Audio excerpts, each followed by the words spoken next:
ये बाहर भेज दे जरा नेट से दीवार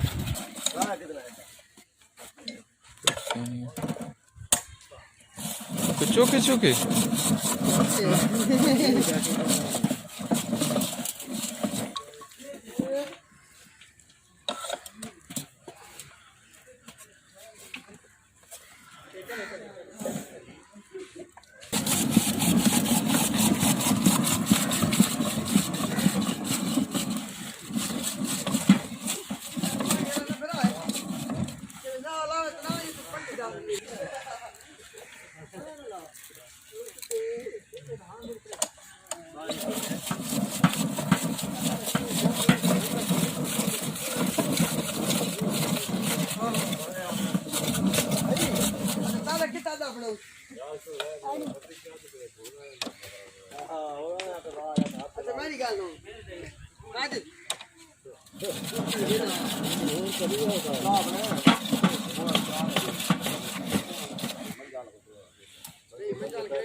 पंजा देवड़ी ला राज दी 10 किलो ए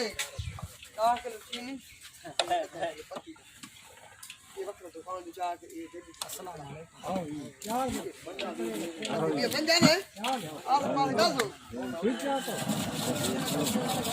क्या भाल लो खैर करिए थे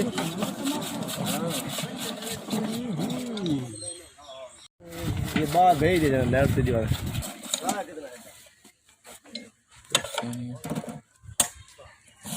चौके चौके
पंजा देवड़ी ला राज दी 10 किलो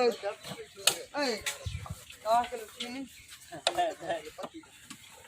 ये वक्त दुकान पे जाके ये दे अस्सलाम वालेकुम ये पंजा है आप पास कर दो ठीक है तो क्या भाल लो खैर करिए थे